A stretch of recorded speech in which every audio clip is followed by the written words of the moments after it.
किसी भी यंत्र के द्वारा उससे नहीं देख। आज तक कोई भी वैज्ञानिक सृष्टि का, जीव की तो बात जाने दो, मन को नहीं देख पाया। पत्थर, रज, लकड़ी, ये सब जीव है, ये सब जीव है जिनमें हलचल क्रिया बिल्कुल नहीं होती। हम एक बार एक संत भगवान सुना रहे थे कि वैज्ञानिकों ने कि जीव का कुछ तो होगा आकार। एक मरणासन व्यक्ति को कांच के उसमें बॉक्स में बंद कर दिया और दूरबीन लगा दी।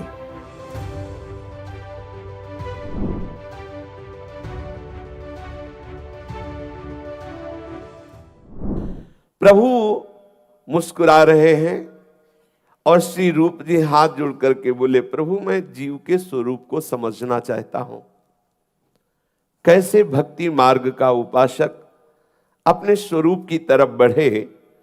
जो देह को अपना स्वरूप मान लिया है, देह संबंधियों को अपना मान लिया है, देह संबंधी भोगों को सुख मान लिया है, इससे हम तभी हट सकते हैं जब हमें यह पता चले कि हम शरीर नहीं है।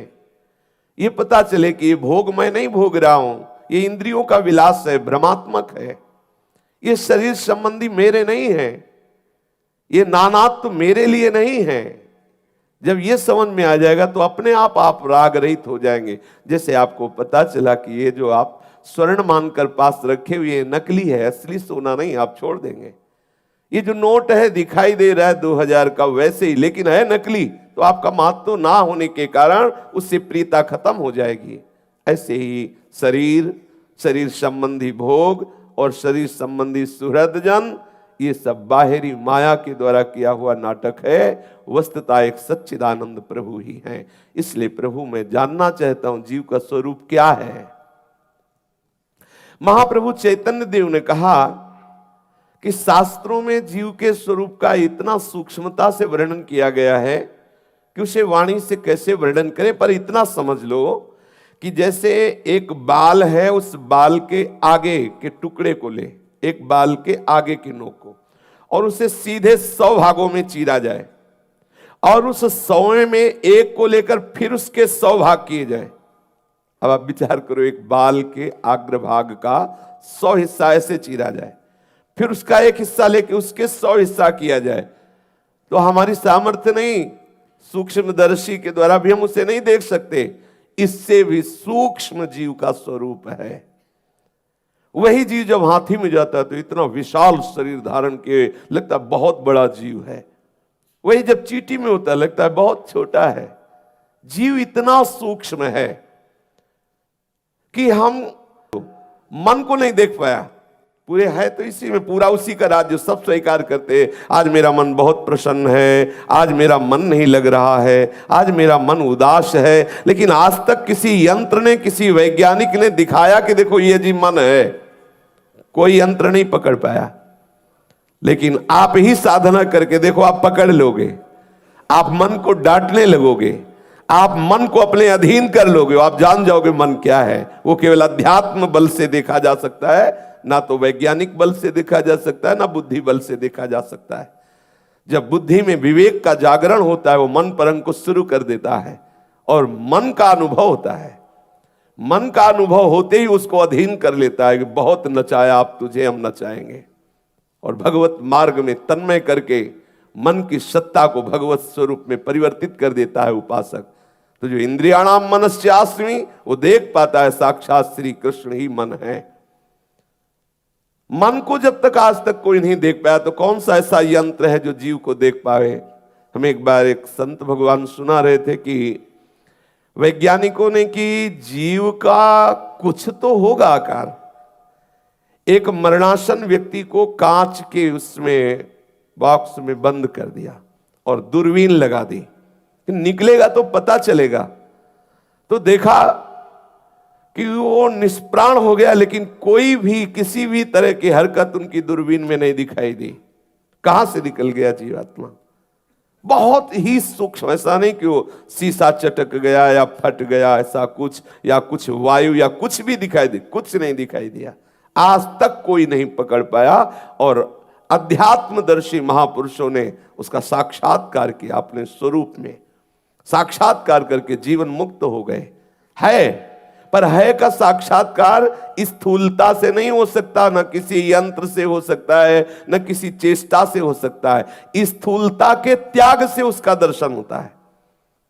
अपने स्वरूप का दर्शन करने के लिए ये जो नहीं है अपना स्वरूप, इस स्थूल शरीर, सूक्ष्म शरीर, कारण शरीर के राग का त्याग करेंगे तो आपको अनुभव में आ जाएगा अपने स्वरूप का अनुभव। अपने स्वरूप का ध्यान क्या होता है? समस्त ध्यानों का त्याग कर दे तो जो बचा वो अपना स्वरूप होता है। स्वरूप का ध्यान मैं कर रहा हूं ये अज्ञान है। जितने ध्यान हैं, जितनी स्मृतियां हैं, सबका लय हो गया तो जो स्मृति बची, जो स्वरूप बचा, वो मेरा स्वरूप है, वो मैं तत्व है। ये ऐसा अनुभव होने पर वो बोध संपन्न महापुरुष जीवन मुक्त कहा जाता है।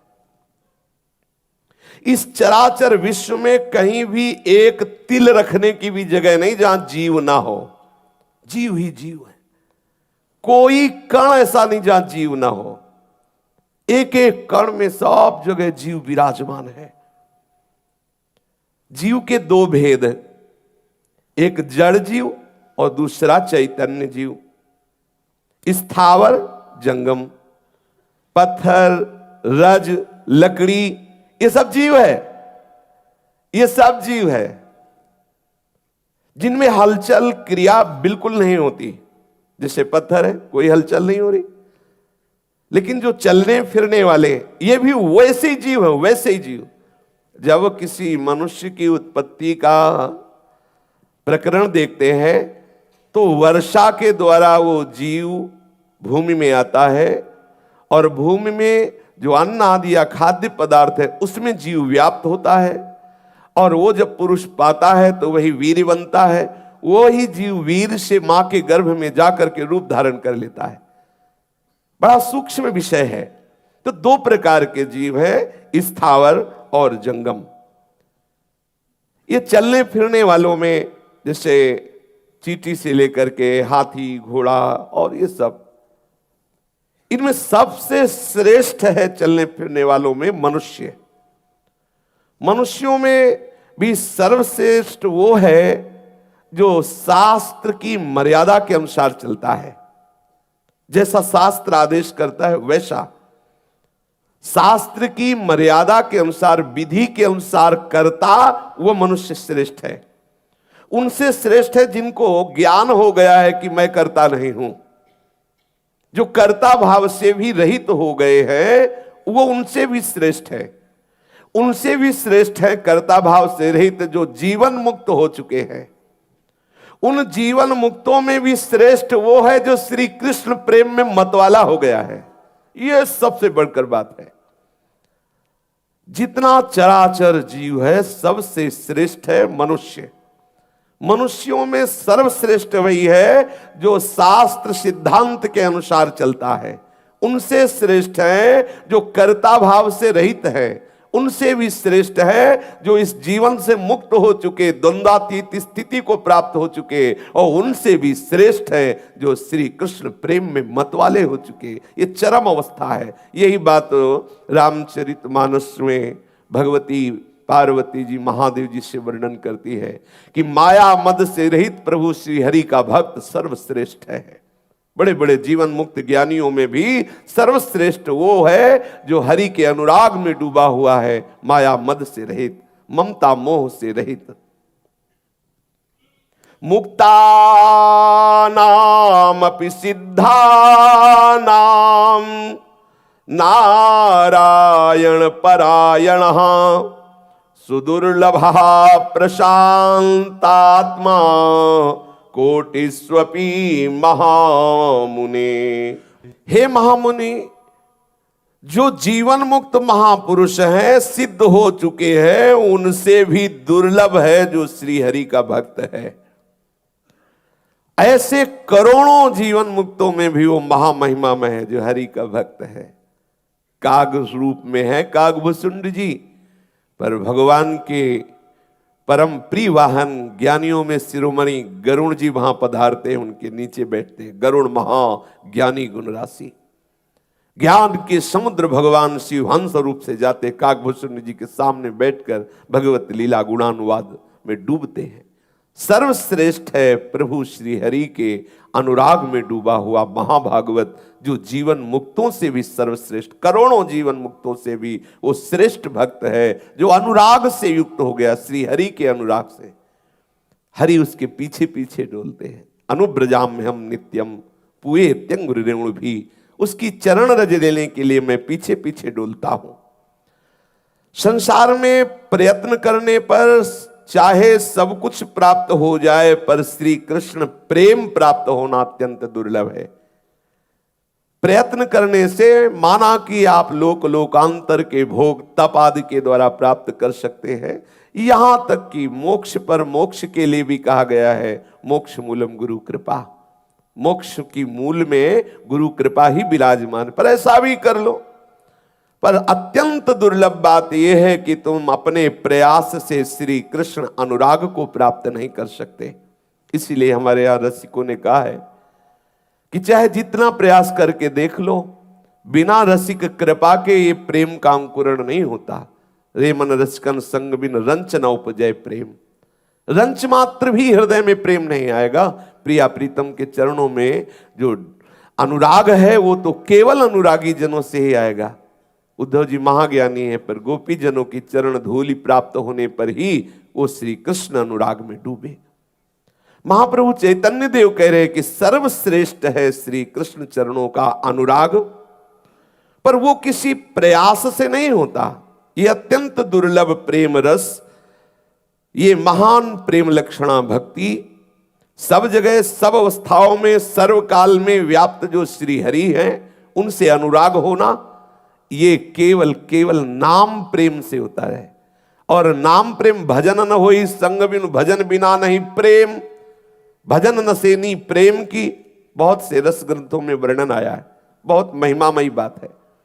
जब तक नाम में प्रीति नहीं होगी तब तक आपके हृदय में अनुराग नहीं आएगा। और नाम जापक रसिकों का, भगवत प्रेमी महात्माओं का जब तक संग नहीं होगा तब तक नाम में प्रेम नहीं हो सकता। भजन न होई संग बिनु, और भजन बिना नहीं प्रेम, छिनहु भजन न छाड़िए धरिए यह ध्रुव नेम। नाम कीर्तन, नाम रटन, इसमें सच्ची बात, ये अनुभव की बात कह रहे हैं। कालीदह में पूज्यपाद श्री जगदीश बाबा के यहाँ श्रीधर बाबा रहते थे। गुरु कृपा से उनकी श्री चरण सेवा का सौभाग्य मिला, तो जब उनकी कुटिया में जाते तो हृदय में अपने आप गुरुमंत्र ऐसे चलने लगता जैसे मशीन से चलाया जा रहा हो, क्योंकि इतने जप के परमाणु पूज्यपाद बाबा के थे कि वहां सेवा के लिए उनके चरण द्वारा उनके पास बैठने मात्र से हृदय में विकलता होती है। ऐसे मंत्र, ऐसा लगता है जैसे कोई मशीन चल रही है हृदय में, बार बार बार ऐसे मन, और बस एक ही प्रेरणा, सब छोड़ो, नाम जप करो, सब छोड़ो। क्यों? क्योंकि वो पूर्ण नामनिष्ठ महात्मा। अगर आप अपने को प्रपंच शून्य करते हुए हृदय में भावना बढ़ाते चले जाएं तो साधन भक्ति से रति भक्ति आती है, और रति भक्ति से शुद्धा प्रेम स्वरूपा भक्ति का जागरण होता है। रति भक्ति में प्रारंभ में जैसे शांत है, दास्य है, सख्य है, वात्सल्य है, मधुर रति, अगर इसमें प्रवेश हुआ तो प्रारंभ में सावधानी की जरूरत है। और जब यही रति प्रेमाशक्ति के रूप में बदल जाती है, मानो जैसे कोई सख्य भाव का है, तो प्रारंभ में सख्य भाव में रति हो थोड़ी गई है, और जब वो सखा स्वरूप को प्राप्त हो गया फिर तो कोई विघ्न की बात ही नहीं। जब प्रेम का प्रादुर्भाव हुआ फिर कोई विघ्न प्रेमी को परास्त नहीं कर सकता।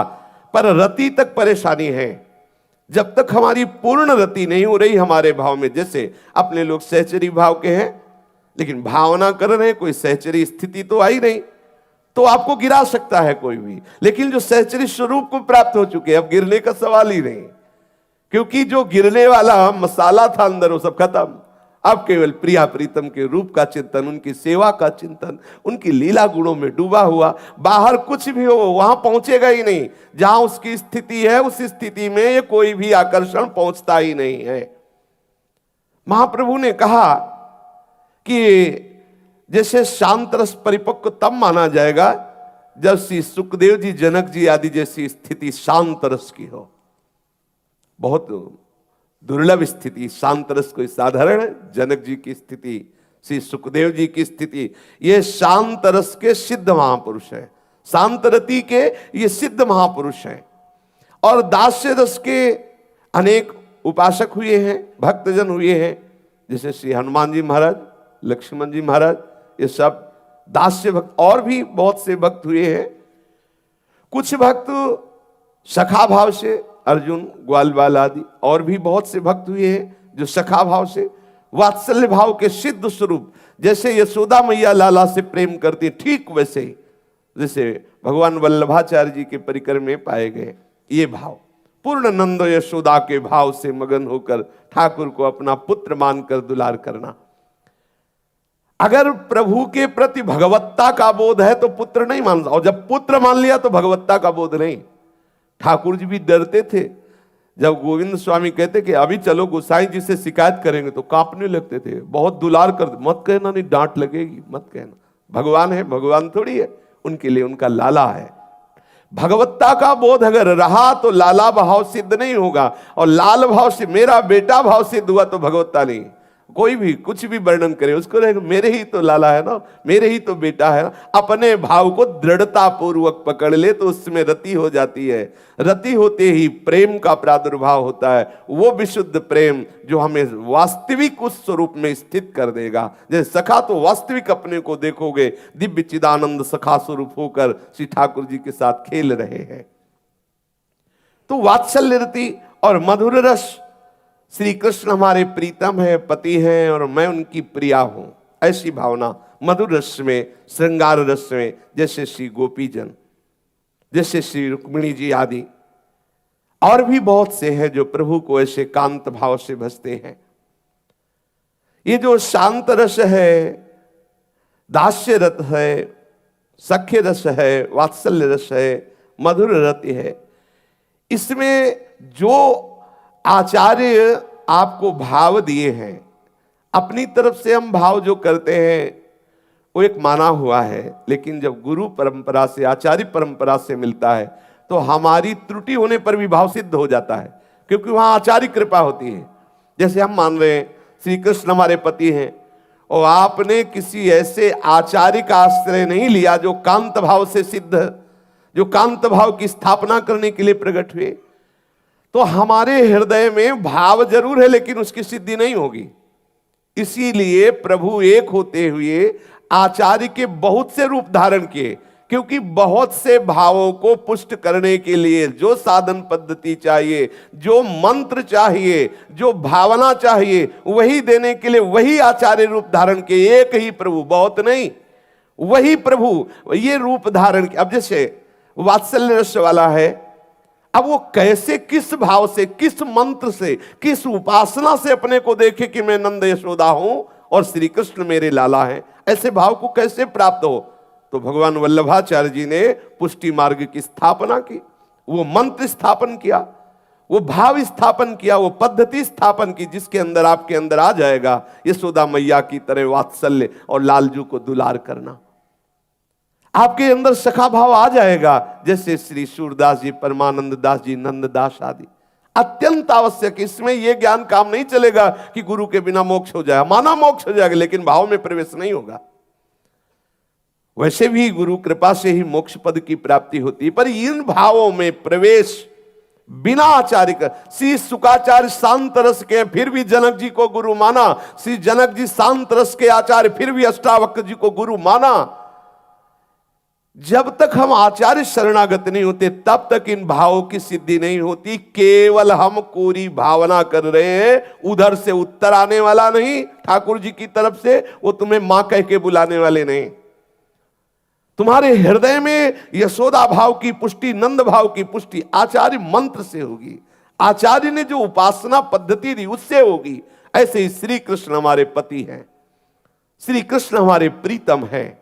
इस माधुर्य रस की स्थापना के लिए आचार्य रूप में प्रभु आए हैं। वो बोल रहे हैं ऐसा करो, ये मंत्र जपो, ऐसी पद्धति से चलो, तो आपके हृदय में आ जाएगी कि मैं श्री कृष्ण की कांता हूं। आपको दिखाई देगा कि श्री कृष्ण के आलिंगन रस का अनुभव कराने वाला स्वरूप आपको प्राप्त हो रहा है। ये मलिन मलमूत्र का भांड श्री कृष्ण के आलिंगन योग्य नहीं है। ये बाहर से हम श्रृंगार कर ले, लाली लिपस्टिक और चूड़ी और इससे श्री कृष्ण रिझने वाले नहीं, वो अलग रूप होता है, वो गुरु मंत्र से होता है। जो आचार्य कांत भाव की सिद्धि प्रदान करने के लिए प्रकट हुए, उनके हृदय का जो मंत्र है, जो उपासना पद्धति है, वो आपको श्री कृष्ण कांता भाव में स्थित करेगा। ये केवल अपनी कोरी भावना से नहीं बनना, इसमें आचार्य कृपा, इसीलिए विविध आचार्यों के रूप में हमारे प्रभु अवतरित हुए।